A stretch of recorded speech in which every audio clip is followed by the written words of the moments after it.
Okay, I'm just gonna knock out a quickie because I've been dealing with some of the Kirk haters again today on social media and shit, including the dipshit over at Score North. Um, there's the you know Vikings out of the playoffs, and guess what? We're in this predicament because of Kirk Cousins' contract.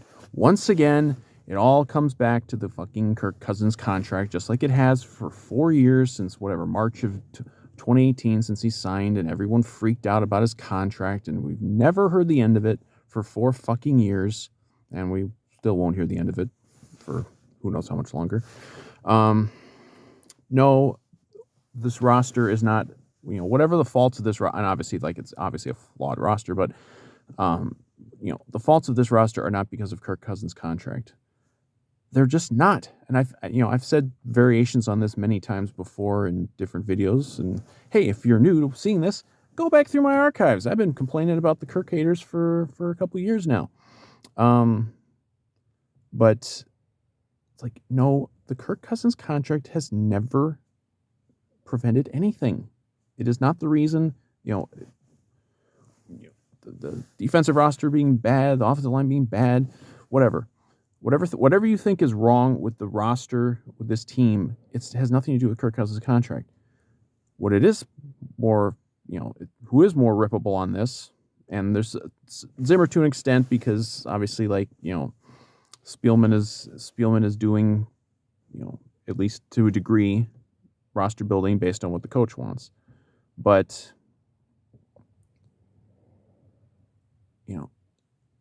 go back and look, and I was looking at this today because, just for my own amusement, I guess. From the time Kirk Cousins signed, everything since then, Rick Spielman's personnel moves, particularly some of his drafting, has left, to say the least, a lot to be desired. So when people say, "Oh, we don't have any depth," or we're not developing players, and there could be certainly the coaches could be to blame for lack of development and in points, but because people want to cite, oh, this team went this whole organization went downhill the second they signed Kirk. No, Kirk's been propping them up pretty well, and look, this is independent of Kirk not getting the vax and missing the Packer game. That's a separate issue. He's incredibly stupid, incredibly ignorant, incredibly rippable for that. This is about the other, whatever many games he's been here for his Vikings career to this point. Because the argument is always that Kirk's contract prevents you from building a roster around him. No, it doesn't. Like that. Like they've spent money. They've spent a lot of money outside of Kirk the last 4 years, whether it's extensions, whether it's free agent pickups. The problem is a lot of these things have just not worked out. And we'll start with like the extensions / free agent signings. Most, and I was on board with a lot of these moves at the time when they were made. No question about it. I was wrong on a lot of these. A lot of them just have not worked out. They really didn't hit the free agent market too hard the first couple years after Kirk got here. They signed Sheldon Richardson the first time for kind of almost as like a luxury signing. I mean, that worked out fine the first time. And I think him coming back this year has worked out fine. He's been one of their better pickups from this past free agent class. Off the top of my head, I can't remember who they signed the second off season, but particularly now these last couple off seasons, he signed Michael Pierce to replace Linval Joseph. It's like, yeah, you were probably right to let Linval go. I don't think he's done very much since leaving here, but the Michael Pierce signing hasn't worked out because he doesn't play last year because he opts out, and this year he's barely played because he's been hurt, and it just hasn't worked out. Now, he could still be here for a while, and maybe that'll play out differently. But as of now, the Pierce signing is pretty much a bust. You signed Dalvin Tomlinson to a pretty big contract this offseason. He hasn't done a whole lot. I mean, sometimes it's hard to tell about, what a defensive tackle's doing, but, he hasn't played very well. At least as far as I'm aware, the run defense has not been good again. And you gave him a pretty big contract, so that hasn't really worked out. The Anthony Barr thing where they've brought him back multiple times now. I think the first one was in 18, or it might have been 19. And Barr has some moments. He's made some nice plays this year. He's got some picks and stuff. But overall, his salary has not really lived up to, or his play has not really lived up to his salary. So you could certainly, I wouldn't argue the point that bringing him back, these multiple times has been a good move. It's probably been a mistake. And then we go to the secondary. The whole thing 2 off seasons ago where they overhauled the whole unit. They let Rhodes go. They let Waynes go. They let Mackenzie Alexander go. They let Sendejo go. They let Kearse go. I'm probably forgetting somebody. They let all these guys go because, for one, I don't think they were worth the money.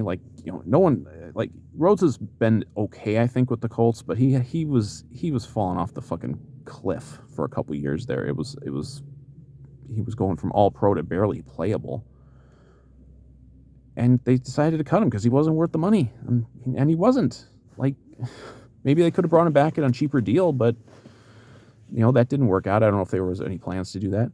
Waynes, I don't think he was worth the money either. And I know he's had injury stuff with the Bengals. I'm not even sure he's really played. And if he has, he hasn't done much. Mackenzie Alexander left and wasn't good. They bring him back. He hasn't been good here now. So, and the other guys are like backups. Yeah, it was a mistake. You probably should, and you can throw Everson Griffin in there too when they let him go after 19 into 20, and obviously bringing him back this year paid off for a while, and then shit happens. But,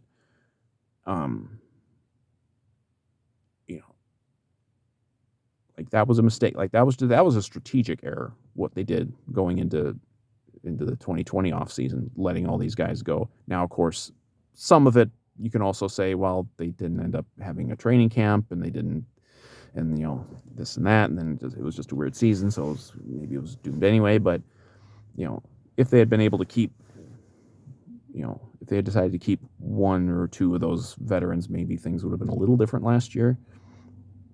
But then they go and spend a lot of money this past off season. Money that supposedly we don't have because Kirk is supposedly taking it all. And they sign a bunch of guys. I mentioned Tomlinson. He hasn't really worked out. Sheldon Richardson they brought back in. He's worked out pretty well. Griffin, obviously. Hell, they signed Griffin right before the season practically. He was having a really solid season, and then shit happens. But they signed Nick Vigil. He's been okay. I get, but certainly nothing that moves the needle in any way. Patrick Peterson, I think, has been okay. Probably not, I don't think he's been number 1 corner level good, but he's been solid. And of course he's playing in a very bad secondary.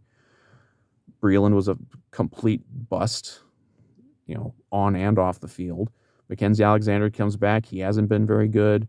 Xavier Woods has had a couple moments. He's got a couple picks in there, but he's been burned a lot. I don't think he's been really what we hoped. There's probably a couple other guys I can't think of off the top of my head, but it hasn't it hasn't really worked out with the majority of these free agent signings. And then the extensions, I was on board with Dalvin Cook, them giving him an extension. And since then, obviously Cook, he's going to miss games because of injury. That's just kind of how he is. But even when he's been in there this year, for the most part, he hasn't really lived up to it. He's had a couple of big games, but he's had a lot of just non-factor games like against Green Bay. He's a non-factor. And that's not always his fault because if you have Sean Mannion a quarterback, you're going to stack the box. But, I don't think that's really worked out.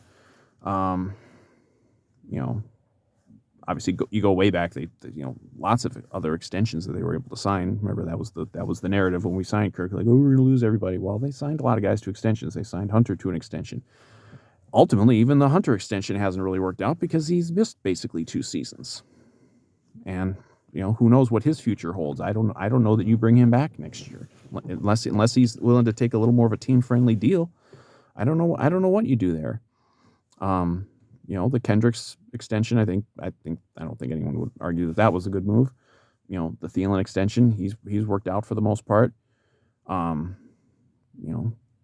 of the other guys you let go. I mean, letting go of Kyle Rudolph was very controversial this past offseason, but I think that's worked out, and obviously would have worked out even better if Smith had played this year. We would have really had a lot of production from the tight ends, but Conklin's been better than Rudolph. Rudolph hasn't done much at all with the Giants. Now, granted, it's the Giants, but and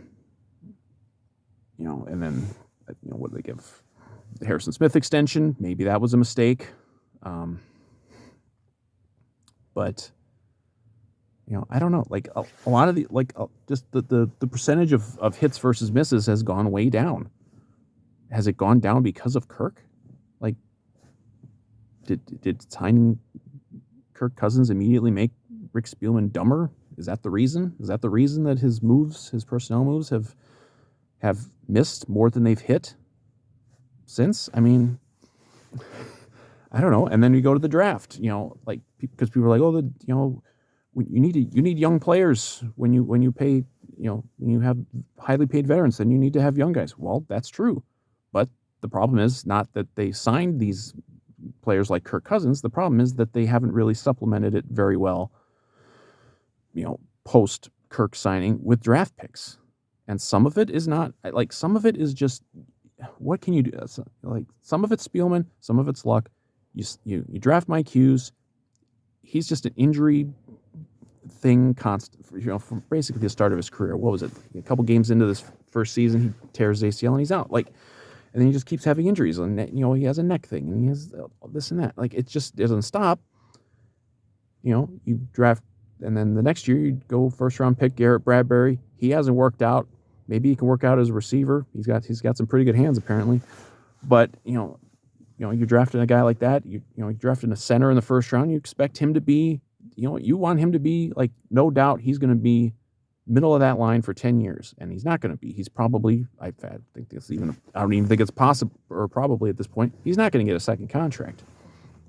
Not with us. And then the next year, we hit on JJ big time, no doubt, but we also miss horribly on Jeff Gladney because he decides to, beat up his girlfriend or whatever. Like, would he have been a player? Who knows? Maybe he would have stunk anyway. I don't know. But these are big misses. And then you can't judge a draft class in its first year generally, but because Darisaw, we've seen him out there, most of the season now. He's looked okay, and he's also been, beaten like a fucking mule, by some guys, So we don't know. Will he be like a big time franchise left tackle? We don't know yet. No idea. But also it's like beyond even just so that's 4 years of first round picks, and one major home run, and 3 big busts and 1 very much maybe. And I was in favor of a lot of these picks. Like, I was excited as hell when they drafted Darisaw, and he still might pan out. So it's like that, we'll see. But but beyond that, like, they haven't done a whole lot beyond the first round, really, in the last 4 years either, to supplement the roster with legitimate starting talent, young guys on rookie contracts. Brian O'Neill, no doubt that was a home run pick, second round. I think Irv Smith, he hasn't broken out yet. Maybe this would have been his breakout year. Maybe next year will be his breakout year. I think he can play. We haven't really seen it enough yet.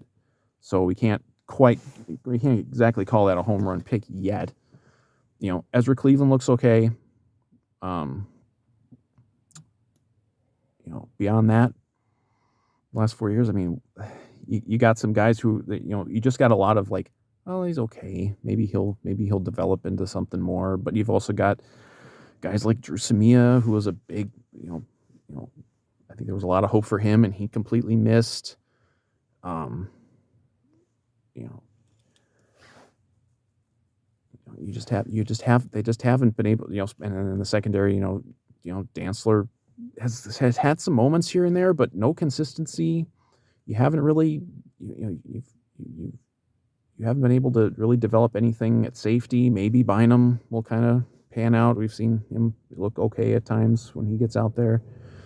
And then, of course, this third round of this last draft is looking like just an all-time whiff. I mean, at this point, because we knew Mond was a project to begin with, so whatever. But Wyatt Davis, I don't understand. A lot of people don't understand why he is not at least getting a shot. He's behind Dakota Dozier on the fucking depth chart. And even the fact that they would bring in Dakota Dozier, or bring back Mannion, even some of those personnel moves, you think those moves don't even matter, and then they do matter because we're starting Sean Mannion in a do or die game. When, say what you want about the contract, we could have signed a better backup quarterback than Sean Mannion. Even if you have no belief in Kellen Mond, you could have signed somebody better than that. There's second and third string quarterbacks all over the NFL every year who come in and at least look, passable, no pun intended. And then, Surratt hasn't gotten out there really at all, maybe special teams. And then Patrick Jones has gotten out there a little bit, but, not much. You haven't gotten, that's one of the big feathers in the cap for Spielman for years was some of these mid-round picks that he really nailed, like Kendricks and Hunter and Diggs. And he hasn't been hitting those either. He's been whiffing pretty bad on a lot of these first-round picks. Hasn't really hit on these mid-round guys. There's just a lot of guys who are just here and then they're gone, and you forget that they even existed, because I can't even think of many of them off the top of my head. And that's more of where we're at now. It's not Kirk. If we had hit even just a little better percentage on some of these draft picks, boy, we'd have, I don't think anyone would be saying, oh God, where's our future? Because everyone's like, oh, we have to rebuild. And then they're like, oh, what young players are we going to build around? Well, that might be a valid question, because a lot of these draft picks have not worked out. We're probably going to have a cornerback in the first round again this year, because, people make a joke out of it, but, when you swing and miss like they've done, and I think, in general, I'm not like calling for Spielman's head, but this would be, I'm kind of making the argument here for why he should go, because, he hasn't hit like you need to hit. And that's whether you have a quarterback getting paid like Kirk Cousins, or you have some journeyman veteran like Taylor Heineke or something. You got to hit on your draft picks more than they've been hitting. And if you aren't hitting on the draft picks, then the little free agent moves you pick up, you move to fill out the roster, you got to hit on more of those. And they're not really doing either one that much.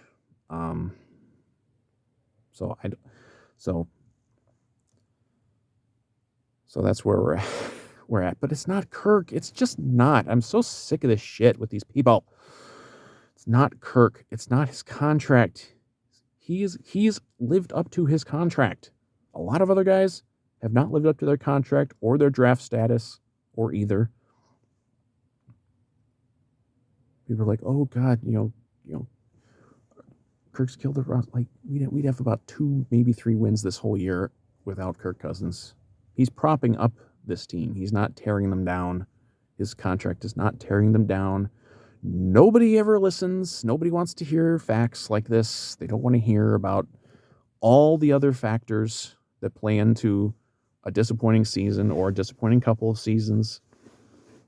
all they want to do is look at the contract. They, it's like, this team disappointed me.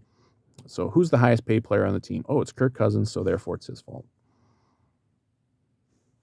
It's like it's kind of similar to the Joe Mauer thing for years, when it's like, the Twins are bad. Joe Mauer's the highest paid player, so it must be all Joe Mauer's fault. Well, no, because that's not how reality is. But I don't know. We could be coming to the end. I don't even know if Kirk's going to play on Sunday. This could, he could be coming to the end. There's certainly talk out there. There's talk that maybe the Browns will go after Kirk. Maybe maybe Stefanski would like to reunite with Kirk, which I think would be great for Cleveland. I think it would be great for Kirk. I frankly almost, I don't hope it for this team, but I hope it for Kirk that he does get out of here. I really do, because I'm sure he doesn't really care that fans and media devote all this time to just trashing this guy.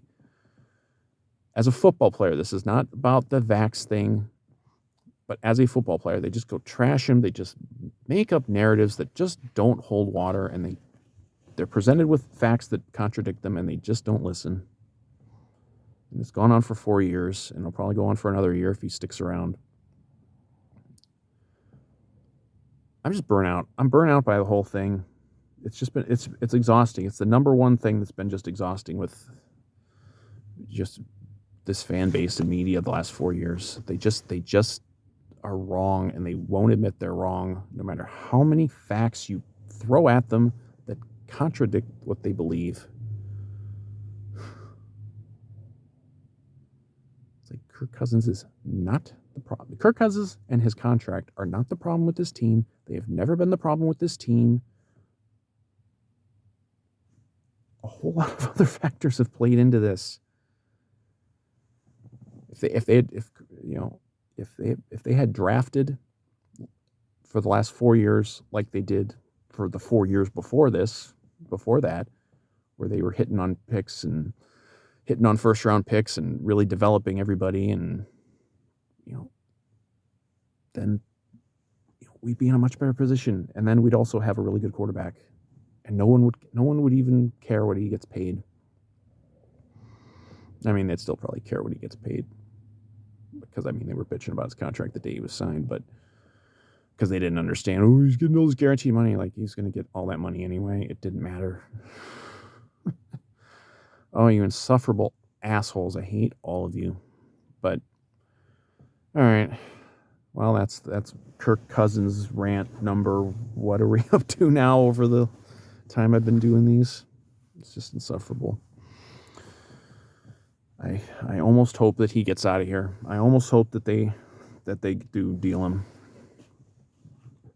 to Cleveland or Pittsburgh or whoever, because I'm just tired of hearing about this shit. Tired of having to vent my spleen about it. Kirk Cousins' contract has never hurt the Minnesota Vikings. It just hasn't, and you can believe it or not.